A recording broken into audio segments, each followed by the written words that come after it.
What's going on, guys? Welcome to a new build video. Today's build's going to be on my latest medium armor stamina DK PvP build. I'm going to make this a pretty quick video, so I'm just going to get right into it. So we went from heavy armor to medium armor, and we went from a red guard to an orc, simply because Wrathstone brought us with a lot of interesting changes. So if you don't have the racial tokens that are available to you to change from red guard or whatever other race you might be to orc, that's completely okay. But we want orc for the extra stamina that we get, 2,000 stamina, the extra 1,000 health, and the extra healing you get with the melee damage, and the Swift Warrior passive, which grants us 258 weapon damage and reduces the cost of sprint by 12% and increases the movement speed bonus of sprint by 10%. So we hit really hard, we're really fast, we have the decreased cost of sprint, which is extremely helpful if you're in medium armor and rocking two-handed and bow. We have extra health, doesn't hurt, and we have just as much stamina as if we were a red guard or an imperial. And mind you, like I said, it's okay if you're a red guard or an imperial or wood elf or whatever you may be. I just really prefer orc for essentially Swift Warrior, and the extra health is really beneficial. I'll get into why Swift Warrior is really good momentarily. As for buff stats, really quickly, we're at 40k stamina, 24k health, 11k max magicka, almost 2,000 stamina recovery, nearly 4k weapon damage, 20,000 spell resistance, 19,000 physical resistance, and 2,900 crit resist. And the resistances go up slightly if we roll dodge. Goes to 21,000 and 21,000. Not too bad at all. Our attribute points are completely into stamina, running the Serpent Mundus, and this is where I was going to mention the Swift Warrior. So, originally on any of my Stam DK builds, I was really straightforward on just running the Warrior, simply because Stam DK at a time really struggled with having a lot of damage, or sustainable damage. Now that Orc grants us a flat value of 258 weapon damage, that allows us to not run the Warrior, but allows us to run the Serpent and achieve higher stamina recovery, which is very helpful. Along with that, we're running Dubious Camera and Throne. And I guess we'll get right into the armor sets. So for our first weapon, or our first set, we're using the Spriggan set, okay?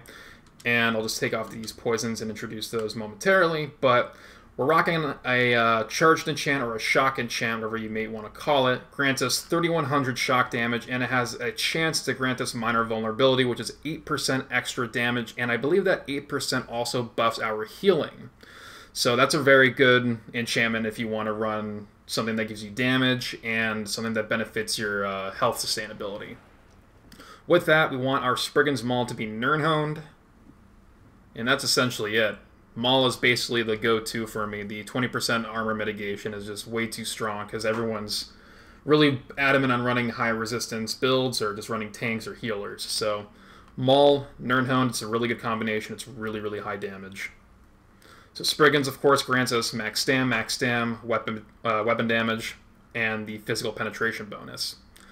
As I had equipped before, these are the damage health poisons. I think you make these by using Nightshade, Fleshy Larva, and Nirnroot.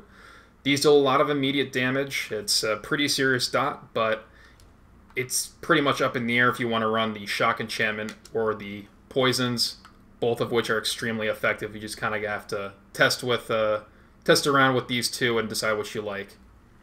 For our back bar, we're using the Master's Bow. It's pretty much a given. It's very strong. You want to have a weapon damage enchantment on this, and you want this infused because you want to buff the enchantment we have equipped on this. And the Caustic Arrow set from the Master's Bow grants us and increase your weapon damage by 301 against targets affected by your poison arrow. So it's very strong. Just make sure you don't equip any poisons on this bar because you want to maintain this enchantment since it buffs your damage and it buffs your healing. Okay? Next, we have Bloodspawn. And mind you, this is a 5-1-1 setup. We are running a heavy helmet, medium on everything else, and a light shoulder piece. So we have the Bloodspawn Visage with a prismatic enchant on it, so that grants us 434 max health, 477 max 434 maximum magicka, 477 max health, and 434 maximum stamina. We have this in Impen, and of course the Bloodspawn set value grants us stamina and as you see here. The 6% chance to generate ultimate and the physical and spell resistance. Very strong. If you're outnumbered, this set should be up nearly when it expires. So I have very good uptime on this set. It's one of the only monster sets I typically wear. So definitely want to use this on this build. Next, we have the Spriggan's Jack to follow up on the Spriggan's Maul that I just showed you. So we have this in Impen with the max stamina enchantment. We have our second piece of Bloodspawn, again in light armor with max stamina, impenetrable. Next, we have Bone Pirate. So this is pretty much a staple sustain set for stamina characters. So we have a maximum stamina enchantment, Impen. Bone Pirate grants us max stamina, stamina recovery, max stamina, and while you have a drink buff active, your max stamina is increased by 1953, and stamina recovery by 147. Okay? So, I'm going to get to something else that goes hand in hand with Bone Pirate momentarily, which is kind of a secondary build, but let's just move on. So then we have the extra Bone Pirate pieces, the arm piece, max stamina, Impen. Then we have our other Spriggan's piece, which is the legs. We have another prismatic enchant on this, Impen. And then we have our last Bone Pirate piece, which is max stamina and Impen. For jewelry, we have our Spriggan's necklace, weapon damage, robust. And then the rest is Bone Pirate, or the first mate's mark, which is the named ring. So we have weapon damage, robust, and same thing goes with the secondary ring as well. So as I was saying about the other variation of the build, like you just saw, I'm running Dubious Camarant Throne, but there was a time that I was running the Cloudrest Coffee Drink. Shoot, I don't have any on my character currently, but essentially the Cloudrest Coffee Drink grants us only recovery. It grants us, it's like around 457 stamina and magic recovery. Does not give any max stats. So you're going to have about 20k health on this build, but your recoveries are going to get really, really, really, really high. My stamina recovery with the Cloudrest Coffee is at about 2100, and the magic recovery is at about 1000 and some change. The reason why I like that build so much as well is because the magic recovery kind of helps you sustain your low health, because you're going to be able to sustain Fragmented Shield incredibly often, especially if you have a potion active. You're going to have around like almost 1200 magic recovery, and that allows you to just essentially spam Fragmented Shield, hence allowing you to have almost 100% uptime on Major Mending, which is your 25% extra healing. So, on to the actual bar setup. So for our front bar, we're running Dizzying Swing. This is our main damage ability, essentially. It's also a stun. Hits very, very hard. Fully buffed up. Hits for pretty chunky amount of damage, so we're almost at 17k. So it's very nice. Then we have Volatile Armor. This is essentially our major resistance buff, as well as our little Nightblade detecting kit. So if you pop this ability, Nightblades will get revealed from stealth if they're within the, what's the radius on this? 10-meter radius, so it won't reveal them permanently, but it'll get them out for a quick second, hopefully allow you to kill them before they escape back into the shadows. Next, we have Executioner. This is our main execute. I preferred this morph over Reverse Slice simply because people, again, are very tanky and or are healers this patch, and you just want the extra percentage that Executioner gives you towards execute damage. So go with this morph. It's a safer bet, honestly. Then we have Rally. This is our burst heal as well as our major brutality buff. Venomous Claw, one of the meanest dots in the game. Very, very good. Then we have Take Flight. This is our main ultimate. You can also use Dawnbreaker if you'd like. Dawnbreaker will increase your initial weapon damage, and it'll give you better healing due to the increased weapon damage. So kind of goes hand in hand, not hand in hand, but it's honestly preference. If you want kind of the gap closing effect that Take Flight offers, use Take Flight. It's also better initial burst than Dawnbreaker, but then again, Dawnbreaker, it's conal, grants you the passive damage, like I said, and it's honestly up to you, depending on what you want to run and what your preference is.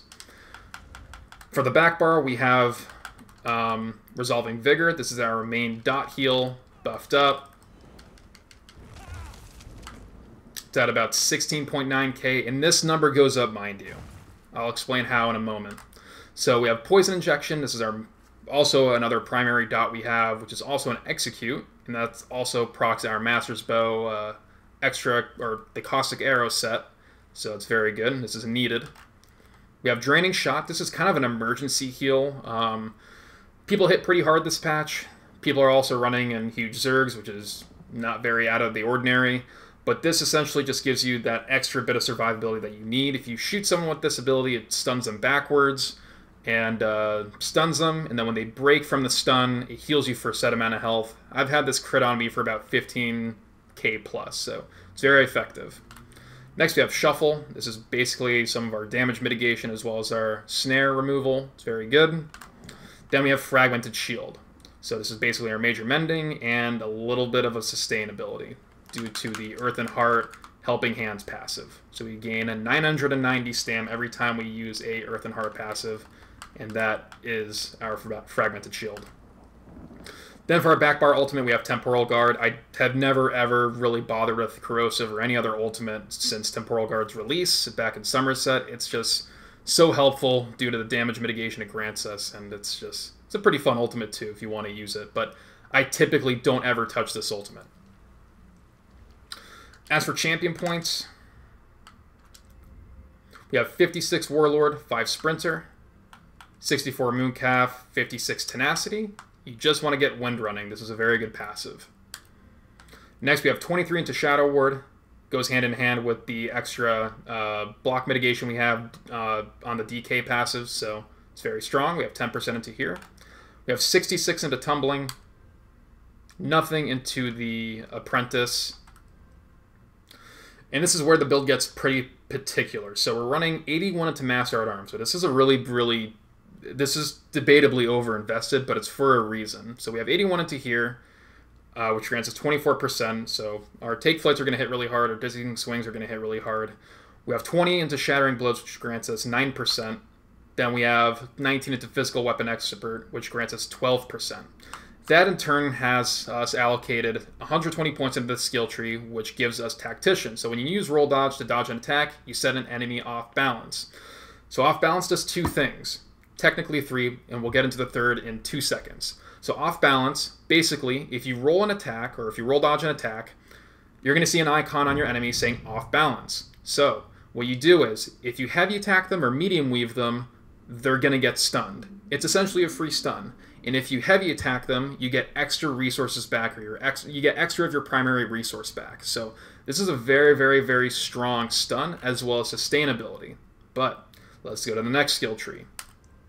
So we have 23 into Thaumaturge, which is 10%, 48 into Precise Strikes, which is 18%. That's very good. Precise Strikes is really important if you want to solo PvP, because that benefits your crit damage and your crit healing. So make sure you have a lot of points into Precise Strikes. We have 36 into Piercing, and then we have 43 into Mighty, granting us 10%.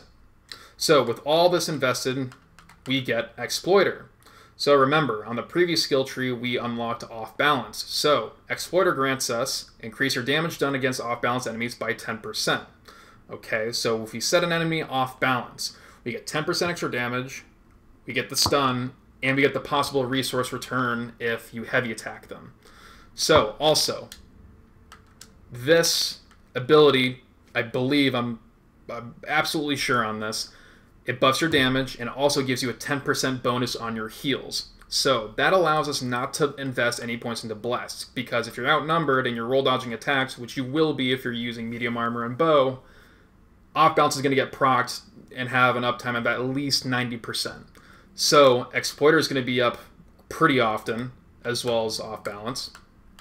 And you're going to get a lot of extra healing. And mind you, off balance lasts on a target for 4 seconds, or 3 to 4 seconds. So with Exploiter, as I was saying previously on the front bar enchantment, the shock damage grants us minor vulnerability, which is 8% extra damage. And I believe that 8% also adds to our healing. So in total, if I'm right, that grants us in total 18% extra damage, considering if minor vulnerability procs. And mind you, again, it is a percent chance to proc. I'm not exactly sure on the number, but if this procs on top of the 10%, we're at 18% extra damage and healing. So we're essentially just healing through the roof, and we're hitting extremely hard. So this build really has a lot of survivability, and it hits like a freight train. I also will link gameplay videos in the description below or the comment section. I'm not quite sure. But what else do I have to show? I guess I'll show the particular potions that I use. So pretty much a staple for PvP are tri-stat enchants or tri-pots, whatever you want to call them. So it grants us health, magic, and stamina. I use this pretty frequently, but I mostly bounce around between my Essence of Immovability, which is basically immovable, which is pretty much granting us immunity to knockback and disabling effects for 10.4 seconds, grants us 8,300 health and 7,500 stamina. I've been also liking my Essence of Weapon crits a lot because this allows us to have really good crit healing and crit damage, and like I said, that's extremely important for solo PvP. So that grants us Major Savagery, 8,300 health restoration, and 7,500 extra stamina. So if I pop this, on the back bar, we're at 44% crit. It's really nice.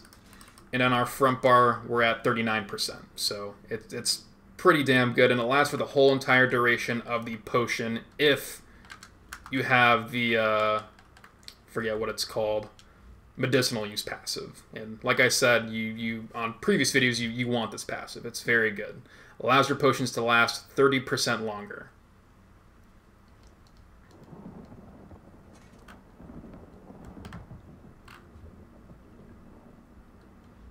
I think I actually forgot to show the red CP. I just remembered that. Alright, so red CP. So we have 28 into medium armor focus, 61 ironclad, and 43 into resistant, 40 thick skin, 49 elemental defender, 49 hardy, and we don't have anything to here.